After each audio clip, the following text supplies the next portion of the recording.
What is up, everybody? Jordan Despong here for episode 8 of How to Improve My Mile, and heading into week 9 of training. We are moving along here, getting into school. I have no notes today. I'm going to keep it short, going to keep it sweet. I've been watching football afternoon because that's back, and I want to go watch Tom Brady and Gronk and the Bucks play here at about 4:25. So we'll try to keep it a little bit short. On another note, I am playing fantasy football again this year, and both my running backs and quarterback combined for about 100 points this morning. So that's why this video is coming late to you. I was watching that. Other than that, just getting into school. It doesn't really feel like I've missed a beat. Just writing down notes. You know what? I don't know how much of a difference there is right now in the schooling between where I was and where I am now, just taking it in the stride, and I think hard work will prevail in terms of grades and stuff. Also, trying to find a job. Got to get a job, right? I will probably need one next year. Been networking a lot, and that's going good. So I'll keep you all updated there as we move through. See if we can find a job. But let's jump right into the screen share and reviewing. The screen share, and we are reviewing yes, right here, the spring semester of 2017. Quite a bit highlighted here. Arguably probably the best running I did for Nebraska, especially on the outdoor track. We ended last semester hurt, kind of a little stress fracture on the outside of my foot. So it was all through December. I came back pretty early and I swam, became good friends with a girl called Jackie Jessica. She was on Nebraska swim and dive team, and I was swimming about 3,000 to 5,000 meters a day, 4 to 5 times a week. So she put me through my paces, did that for a whole month, started to come back. And the first highlight we have here is around a 4:16 mile indoors. As you can see, I did that with a month of no running, a month of swimming, and then there's not even really a workout here worth highlighting. I mean, like 8x200 rhythm, 800 pace, and then some 300s and 200s, but nothing really that would set you up to run a fast mile. So I was in that race. I was good to about 1,200 meters. We came through in maybe about 305, 306, and then the field dropped me, and I ate a little bit of shit there. So pretty tough. The next one I have highlighted here is kind of midway through the semester. We kept, I'm trying to get back in shape. Long run there of 11, but I remember doing this run. I had to go do it on my own because the team doing track workouts, getting ready for the indoor season, and I vividly remember it. I was pretty proud of myself, having not really done much to that point. As we continue through the semester, I feel like I get fitter and stronger over this next month. There's not really much there to really highlight in terms of like one key workout that made me get really fit. This one here, 1 mile warm up with a 10 mile steady state. I can remember I was like almost throwing up by the end of it. I was right on the edge of, running almost too hard by the end of that. It was Carson and Jacob Olsen that day. And it was a tough run, but I think on all of these workouts, I kind of pushed myself. I mean, here you can see that I'm not in shape, starting out pretty slow. We get faster. And then the last one, I blew up. So clearly, the time off was having an effect. But I feel like with the rest, I was able to work pretty hard on the hard days, be chilling out on the easy days, which would allow me to have like a really good April into May. The first kind of week here in April, I raced the weekend before, but I didn't do good at all. We did quite a good workout here, 134 down to 130. I think that it was 90 seconds and 60 seconds rest with 3 minutes in between. So we ran pretty fast, and I needed a time to get into drag relays. So I ran what would be my PR in college. I was 150.3 coming into college, and then I ran this 151.9, and I don't think I ran faster through junior or senior year after that. So felt pretty strong going into it. It was a nice race. It was set up well. I don't know where I finished, like 4th or 5th. Come down here to my birthday, April 13th. I remember this workout really well. I kind of ran with a guy called Mark Freyhoff, who's there, great guy. And him and I kind of went out, and then I dropped him on the way back. But I kind of sped up pretty quickly, finished about 5:10 to 5 minutes last mile. And that's when I started to feel like I was really starting to get in shape, that I was able to go out and probably about 550s, 540s, and then turn it on the way back, which at the time, 3 years ago, I thought was pretty good to me. Here's a funny one. Obviously went and got after it with the boys, obviously. A little bit hungover. You get that sometimes. And then this is where, it was interesting, where I really started to come on towards the end of April. I remember this workout really specifically. It was like really a bad weather day, and it was Jacob Olsen and Wyatt McGuire I was working out with, and Wyatt's more of a 10K guy, and he was kicking my ass in the workout. He was running, we ran, they all ran faster than those reps, and I was just getting frustrated more and more every single rep, because it didn't feel like he was working hard, yet I was behind him, chugging. Not, at that point I still didn't think I was in my best shape, and I was just getting pissed off. I was getting really mad during that whole workout. But obviously it's great to be able to run behind those guys. And 2 days later I ran 351.1, which would, literally probably be a PR. It was like, I think 0.02 seconds or something off what I'd ever run before. And I just ran it from the front, and those familiar with college athletics in the US and those that aren't, it's just a small college, like, I don't know what they are, Division 2 maybe, or Division 3. No one at the meet, no one really there, and I just ran from the front. So it was fun. Pace Mark, the guy that I worked out with, back up here later that night in the 10K. And that's when I kind of knew that we were going to run well here towards the end of the season.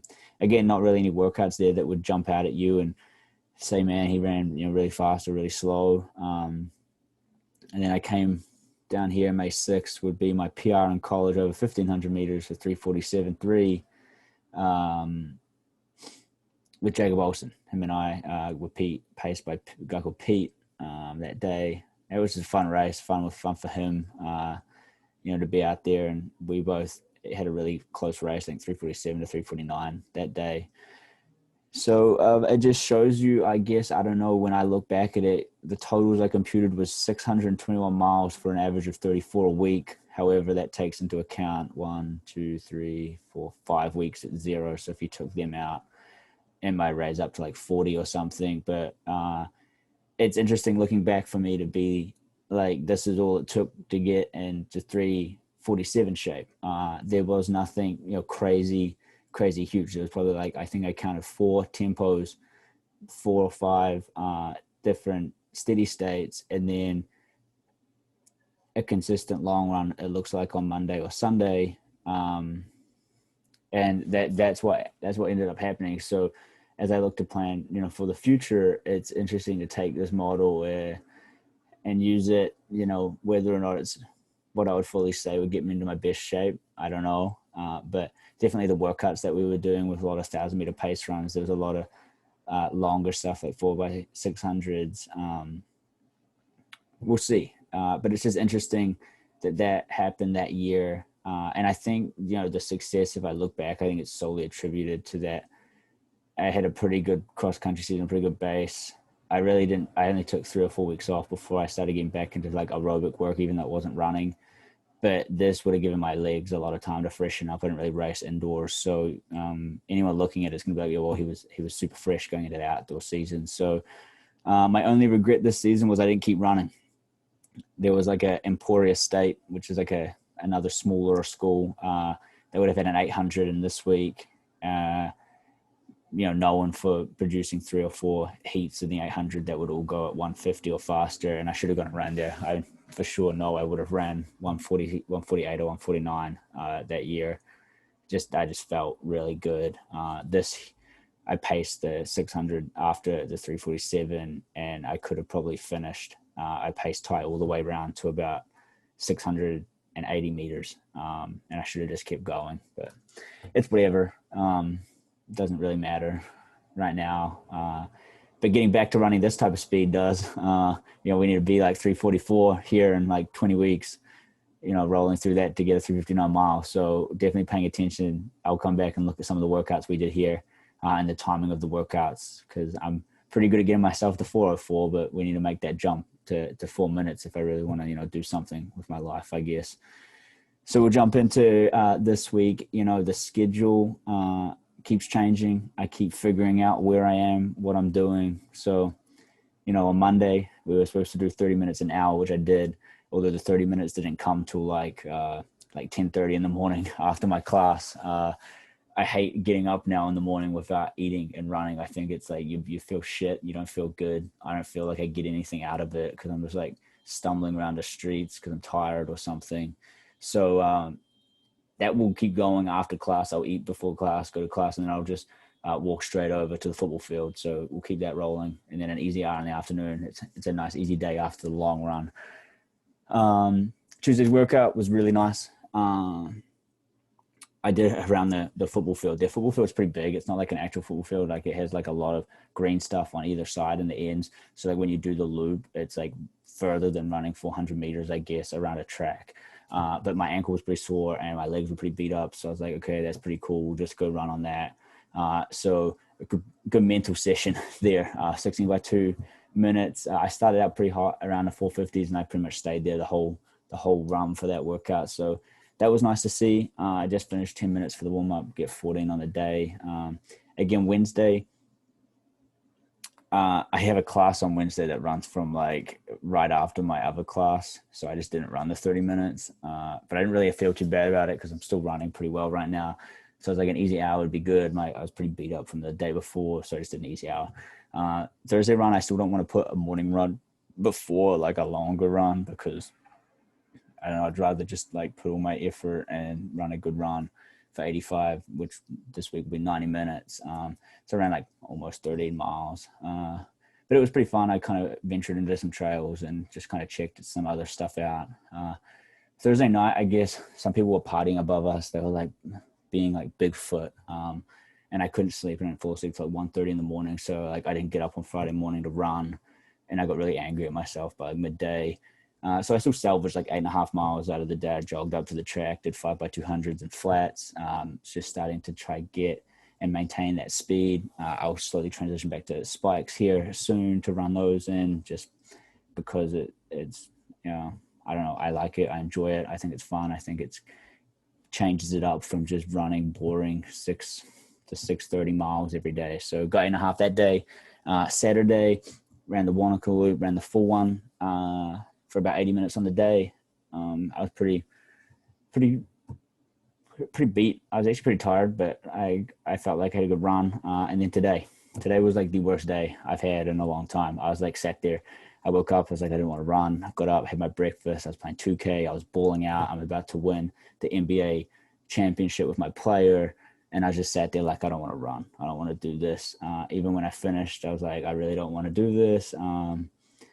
And I didn't go down the hill to that route I usually do. I kind of like went on a hillier route because it made me think of like people in Nebraska, like Martins, George, all the houses that I'd run with. Like doing a long one there is like, if you can go on hills, makes it go super fast because like you focus for like 5 minutes on running up a hill because you're like eating shit. And then when you go down a hill, you're like freshening up and it feels a lot better. So like, 16 miles can go by really quickly. Whereas here, especially if you go down that trail, it's just like 50 minutes straight uphill when you get down there. So I battled today. Like where I went, it was more hilly, so it made it go a little bit faster. It kind of reminded me a little bit of New Zealand. So I managed to get myself through it. But this morning didn't go well at all. I was just grinding. But 18 on the day for the run. Again, like we discussed last week, I don't focus on the distance in the long run. It's just 2 hours, with your heart rate. For me, it's around 150 for just the whole 2 hours. I think it's a good way to continually develop the aerobic system. And one of the papers that I read about, Peter Snell and Arthur Lydia's training and kind of people now that implement it more, like in today's world, it's a big mental challenge, I guess, for people when it's like, you should, for example, on Monday with the easy 30 and the easy hour, they would always advise you to just do the whole 90. You can get more out of your aerobic system by doing 90 uninterrupted minutes as opposed to 30 and 60. My argument is that you need to create a training plan which is sustainable and consistent for a long period of time. And for me, at least on the Tuesday, Thursday, Saturday, and Sunday, I'm 4/7 of the way there of being able to run the big miles kind of interchange with some either mornings off or, shorter runs, which are only an hour. But the Saturday, Sunday combo is getting easier. It's getting easier to go from just, one longer run to the next longer run. And that's what they discuss in all their papers. They say, once you build up, you get a tolerance to it. Your body starts to adapt. You're putting stress on it. So with the heart rate method, it's now like, you'd assume the distances are just going to get bigger, but not intentionally. It's just you're getting better, you're getting fitter. So we'll keep developing that. Going on to the plan next week, which will be, I don't even know what the date is here. Sunday, so the 14th through to the 20th or the 21st. Yeah, 14th through to the 20th. It's right there. This is how much I prepared for this. Again, we're just here to chat about it. Hope you guys get something out of it. If you have any questions, remember to email me. But we're going to keep going kind of on the same program I've been on. I want to just keep it aerobic. I really don't know when I'm going to race. Nick Willis posted on his Instagram story the other day that there's this like running competition, like virtually held online. And right now it's like a cross country across America. So I don't even know why I'm shouting it out, but I think I might do it. So it's like the first week's this week, which would be the 14th, and then 3 more weeks after that. And I guess they're trying to mimic like a cross country season. This week's a 5K, next week's a 8K, the following week's a 6K, and then the following week's a 10K. And they've got like a whole bunch of different rounds. So like you get split up into your like region. So like there's like the South, the middle of the South, the West, the upper West, all these ones. And then once you go out of that one, you race with one other region in the 8K. And then the third week is like a half the country versus half the country. And then the final one's just a 10K with everyone that qualified in. And I guess you just do it by like Strava, or like Garmin or something, you just submit your time. So I'm thinking maybe I could get involved with that. I'm just going to wait towards the end of the week and then just like run a 5K with what would ever get me like 25th. Cause I really don't think I'm in the greatest shape to go out and run like a ball-in 3-mile tempo right now, but it's definitely something I think will make it fun. So how does it relate to this week? We'll keep going with the 30 and 60 on Monday. The workout on Tuesday, I'm going to reach out to Lloyd Kempson. If you haven't checked him out on Instagram, check him out. He's a coach in the UK. I ran with him a little bit before I moved to New Zealand. Him and I would race a bunch, but he's now gotten, super good. He's got a great following. He helps out people all the way from like 10-minute milers, people that are trying to just get back into running from injury or something, all the way through to like, really good runners as well. So he had a kind of a cool workout that was like, it's one that I kind of did like a few months ago where it was like 1, 2, 3, 4, 5, 6, 7, but he had a bit more variation in it. So I might ask him what that is. The whole reason I want to do that is to try to get the minutes at like, the 4:50 5-minute mile pace, kind of cross country-ish pace up. So, last week we had 2 minutes, getting some more consecutive reps, but I don't want to get in the mindset of like I'm just hammering miles or I'm hammering Ks right now. I still want it to be like, you come out of the on and you're jogging just on a road, and then you keep going. So it'll be a bigger run again, keeping that continuous effort going. Wednesday, I'm just going to stick with 60. I can't be bothered trying to get up early. I have class all day. Not that I don't want to work hard. I think it's just you got to be smart about it. Thursday, so this is where I was talking about that 5K. I'm either going to do the 5K before the long run, so I'll just do like a 3-mile tempo into then what would probably be 75 more minutes of running, or probably when I'm thinking about it more, I'll probably do like 45 minutes in the morning, and then I'll do a 3-mile tempo plus the 200s. Kind of works out better that way. And then the easy longer loop on Saturday, and then a long run. So we're up to 2 hours now in the long run. So there's a lot of weeks here going this way. It's just how many weeks can we get consistently, every day on Sunday, getting up and just going out for 2 hours.